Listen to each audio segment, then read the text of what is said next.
ಬೇಡಿದೆ ಎಲ್ಲ ಪುರಾತರು ನೆರೆದು ಭಕ್ತಿ ಭಿಕ್ಷವನ್ನಿಕ್ಕಿದರೆ ನನ್ನ ಪಾತ್ರೆ ತುಂಬಿತು ಕೂಡಲ ಸಂಗಮ ದೇವ. ಈ ವಚನದಂತೆ ನಮ್ಮ ಬೇಸಿಗೆ ತರಬೇತಿ ಶಿಬಿರದಲ್ಲಿ ಕಲಿಯಬೇಕೆನ್ನುವ ವಿದ್ಯಾರ್ಥಿಗಳಿಂದ ತುಂಬಿ ತುಳುಕುತ್ತಿದ್ದು ಈ ಮಠದ ಆವರಣದಲ್ಲಿ ಹಿಂದೆಂದೂ ಕೇಳಲು ಸಿಗದ ಗುರು ಮತ್ತು ಶಿಷ್ಯರ ಕಲರವ ಇತ್ತೀಚೆಗೆ ಕೇಳಿಸುತ್ತಿದೆ. ಇದಕ್ಕೆಲ್ಲ ಕಾರಣ ನಮ್ಮ ಪೂಜ್ಯರುಗಳೇ. ಹೋದ ವರ್ಷ ಅಂದ್ರೆ 2018ರ ಬೇಸಿಗೆ ತರಬೇತಿ ಶಿಬಿರದಲ್ಲಿ ಸುಮಾರು 180 ವಿದ್ಯಾರ್ಥಿಗಳು ಹಾಗೂ 7 ಶಿಕ್ಷಕರುಗಳಾದರೆ ಈ ವರ್ಷ ಶಿಬಿರದಲ್ಲಿ ಸುಮಾರು 400 ವಿದ್ಯಾರ್ಥಿಗಳ ಮತ್ತು 14 ಶಿಕ್ಷಕರ ಕಲರವ ಕೇಳಿ ಬರುತ್ತಿದೆ. ಈ 2ನೇ ವರ್ಷದ ಉಚಿತ ಬೇಸಿಗೆ ತರಬೇತಿ ಶಿಬಿರದ ಮುಖ್ಯ ಉದ್ದೇಶ ಶಿಕ್ಷಣವೇ ನಮ್ಮ ಆದ್ಯತೆಯಾಗಲಿ ಮತ್ತು ಶಿಕ್ಷಣದಿಂದಲೇ ಬದಲಾವಣೆ ಎನ್ನುವ ನಮ್ಮ ಪರಮ ಪೂಜ್ಯ ವೇದಾಂತಾಚಾರ್ಯ ಶ್ರೀ ಸಹಜಾನಂದ ಅವಧೂತರು ಹಾಗೂ ಪೀಠಾಧಿಕಾರಿಗಳು ಶ್ರೀ ಕೃಷ್ಣಾನಂದ ಅವಧೂತರ ಮೂಲ ಮಂತ್ರವಾಗಿರುತ್ತದೆ.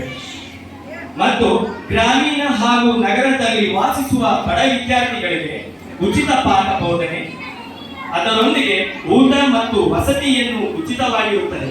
ಹಾಗೂ ಕನ್ನಡ, ಇಂಗ್ಲಿಷ್, ಗಣಿತ, ವಿಜ್ಞಾನ ವಿಷಯಗಳ ಜೊತೆಗೆ ಯೋಗಾಸನ, ವ್ಯಕ್ತಿತ್ವ ವಿಕಸನ ತರಬೇತಿಯನ್ನು ನೀಡುತ್ತಿದ್ದೇವೆ.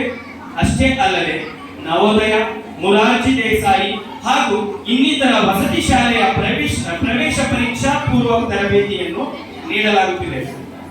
ಈ ಉಚಿತ ಬೇಸಿಗೆ ತರಬೇತಿ ಶಿಬಿರಕ್ಕೆ ಸಿಗುತ್ತಿರುವ ಜನಮನ್ನಣೆ ನಮಗೆ ಹೆಮ್ಮೆ ತರುವುದರ ಜೊತೆಗೆ ಸಾಕಷ್ಟು ಜವಾಬ್ದಾರಿಯನ್ನ ಹೆಚ್ಚಿಸಿದೆ ಎಂದು ಹೇಳಲು ಸಂತೋಷವಾಗುತ್ತಿದೆ.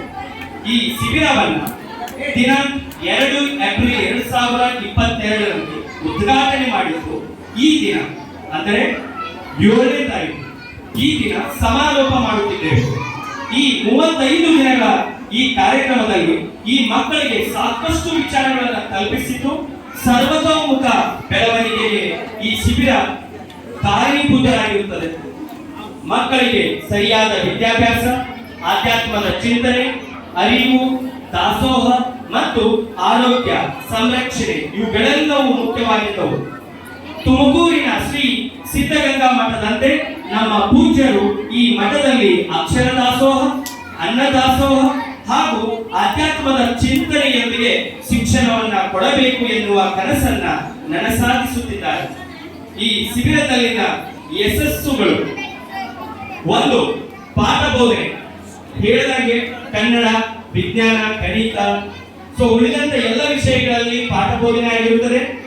ಮತ್ತು ಸ್ಪಷ್ಟ ಓದು ಮತ್ತು ಸ್ಪಷ್ಟ ಬರಹ ಅನ್ನುವ ವಾಕ್ಯದೊಂದಿಗೆ ನಮ್ಮ ಪಾಠ ಬೋಧನೆ ಮುಗಿಸಿರುತ್ತೇವೆ. ಜೊತೆಗೆ ಬೆಳಗ್ಗೆ ಯೋಗ, ಆ ಯೋಗ ಅದರ ಮಹತ್ವ ಮತ್ತು ಪ್ರತಿದಿನ ಆ ಯೋಗ ನಡೀತಾ ಇರುತ್ತೆ. ಆಮೇಲೆ ಗ್ರಾಮೀಣ ಕ್ರೀಡೆಗಳು, ಗ್ರಾಮೀಣ ಕ್ರೀಡೆಗಳಿಗೆ ಮಹತ್ವ ಕೊಟ್ಟು ಗ್ರಾಮೀಣ ಕ್ರೀಡೆಗಳಿಗೆ ಆಡಿಸ್ತಾ ಇತ್ತು. 3ನೇದು ವ್ಯಕ್ತಿತ್ವ ವಿಕಸನ. ಅಕ್ಷರ ಜ್ಞಾನ ನಮಗೆ ಎಲ್ಲಿ ಬೇಕಾದ್ರೂ ಸಿಗುತ್ತೆ, ಆದ್ರೆ ವ್ಯಕ್ತಿತ್ವ ವಿಕಸನ, ಒಬ್ಬ ವ್ಯಕ್ತಿ ವಿಕಸಿತ ಆಗಬೇಕು, ವ್ಯಕ್ತಿತ್ವವನ್ನ ಸರಿ ಮಾಡ್ಕೋಬೇಕು ಅನ್ನೋ ಉದ್ದೇಶದಿಂದ ಇಲ್ಲಿ ವ್ಯಕ್ತಿತ್ವ ವಿಕಸನದ ಬಗ್ಗೆ ಕೂಡ ಪಾಠಗಳು ನಡೀತಾ ಇದ್ದಾವೆ. ಅದಾದ್ಮೇಲೆ ಆಧ್ಯಾತ್ಮಿಕ ಚಿಂತನೆ. ಸಂಜೆ ಆಗ್ತಿದ್ದಾಗೆ ನಾವು ಊಟಕ್ಕಿಂತ ಮುಂಚೆ ಮತ್ತೆ ಊಟ ಮಾಡುವಾಗ ಆಧ್ಯಾತ್ಮಿಕ ಚಿಂತನೆಗಳನ್ನ ಹೇಳ್ತೀವಿ, ಓಂಕಾರ ಮಂತ್ರಗಳನ್ನ ಹೇಳ್ತೀವಿ, ಶ್ಲೋಕಗಳನ್ನ ಹೇಳಿದೀವಿ. ಆಧ್ಯಾತ್ಮಿಕ ಚಿಂತನೆ ಇಲ್ಲಿ ಹೆಚ್ಚಿಗೆ ಇರೋದ್ರಿಂದ ನಮ್ಮ ಪೂಜ್ಯರು ನಂಬಿರುವ ಹಾಗೆ ಆಧ್ಯಾತ್ಮಿಕ ಚಿಂತನೆ ಆಧಾರದ ಮೇಲೆ ಶಿಕ್ಷಣ ಕೊಡಬೇಕು ಅಂತ. ಅದೇ ರೀತಿಯಾಗಿ ನಮ್ಮ ಎಲ್ಲ ಗುರುಗಳು ಮತ್ತು ಇಲ್ಲಿ ಹಿರಿಯರು ಪ್ರತಿಯೊಬ್ಬರು ಸೇವಾ ಮನೋಭಾವನೆಯಿಂದ ಈ ಆಧ್ಯಾತ್ಮಿಕ ಚಿಂತನೆ ಮತ್ತು ಉಳಿದಂತ ಪಾಠ ಬೋಧನೆಗಳನ್ನ ನಡೆಸ್ತಾ ಇತ್ತು. ಅದರ ಜೊತೆಗೆ ಅನ್ನ ದಾಸೋಹ. ಮನೆಯಲ್ಲಿ ನಾವು ಸಾಮಾನ್ಯವಾಗಿ ಊಟ ಅಂತ ಕರಿತೀವಿ, ಆದ್ರೆ ಮಠಕ್ಕಂತ ಬಂದಾಗ ಅದು ದಾಸೋಹ ಆಗುತ್ತೆ. ಆ ಅನ್ನಕ್ಕೆ ಬೆಲೆ ಬರುತ್ತೆ, ಮಹತ್ವ ಇರುತ್ತೆ. ಯಾಕಂದ್ರೆ ಭಕ್ತರ ಅನ್ನ, ಅದು ಭಕ್ತರು ಕೊಟ್ಟಿರುವಂತ ಅನ್ನ ಇಲ್ಲಿ ದಾಸೋಹದ ರೀತಿಯಲ್ಲಿ ಮಕ್ಕಳಿಗೆ ಉಣಬಡಿಸ್ತೀವಿ. ಮತ್ತೆ ಅಡಿಗೆ ಮಾಡುವಂತ ಸಿಬ್ಬಂದಿಗಳು ಎಲ್ಲರೂ ಸ್ವ ಇಚ್ಛೆಯಿಂದ ತಮ್ಮದು ಸೇವೆಯನ್ನ ಇಲ್ಲಿ ಸಲ್ಲಿಸ್ತಾ ಇತ್ತು. ಅನ್ನ ದಾಸೋಹವನ್ನು ಮಾಡ್ತಾ ಇದ್ದೀವಿ. ಮತ್ತು ಇನ್ನೊಂದು ವಿಶೇಷ ಏನಪ್ಪಾ ಅಂತಂದ್ರೆ ಊಟಕ್ಕಿಂತ ಮುಂಚೆ ದಿನಕ್ಕೊಂದು ಕಥೆ ಅಂತ, ಆ ದಿನಕ್ಕೊಂದು ಕಥೆಯಲ್ಲಿ ಸ್ಫೂರ್ತಿದಾಯಕ ಕಥೆಗಳನ್ನ ಹೇಳ್ತೀವಿ, ಸತ್ಯ ಕಥೆಗಳನ್ನ ಹೇಳ್ತೀವಿ. ಸೊ ಅಂತ ಸ್ಫೂರ್ತಿದಾಯಕ ಕಥೆಗಳನ್ನ ಹೇಳುವ ಮುಖಾಂತರ ಮಕ್ಕಳಲ್ಲಿ ಸ್ಫೂರ್ತಿಯನ್ನ ತುಂಬುವಂತ ಕೆಲಸ ಈ ಶಿಬಿರ ಮಾಡಿದೆ.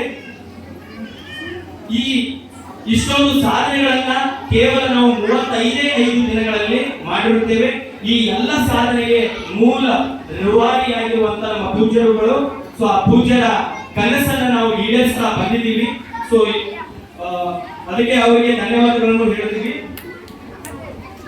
ಈಗ ಮಕ್ಕಳ ಅನಿಸಿಕೆ. ಈ ಮಕ್ಕಳ ಅನಿಸಿಕೆಯಲ್ಲಿ ಒಂದೊಂದಾಗಿ ನಾನು ಕರಿತೀನಿ, ಬೇಗ ಬರಬೇಕು. ನಮ್ಮ ಶಿಬಿರದ ಕೆಲವು ವಿದ್ಯಾರ್ಥಿಗಳಿಂದ ಅನಿಸಿಕೆಗಳು. ಮೊದಲನೇದಾಗಿ ಅಕ್ಷತಾ ಹರಿಶನ್, 10ನೇ ತರಗತಿ ವಿದ್ಯಾರ್ಥಿ. ಅದಾದ ನಂತರ ಅಕ್ಷತಾ ಕೌಜರಿ, ಅದಾದ ನಂತರ ಶ್ರೀಧರ್ ಪೂಜಾರಿ, ಅದಾದ ನಂತರ ನೆಕ್ಸ್ಟ್ ಸಂಖ್ಯೆ. ಬೇಗ ಬರಬೇಕು.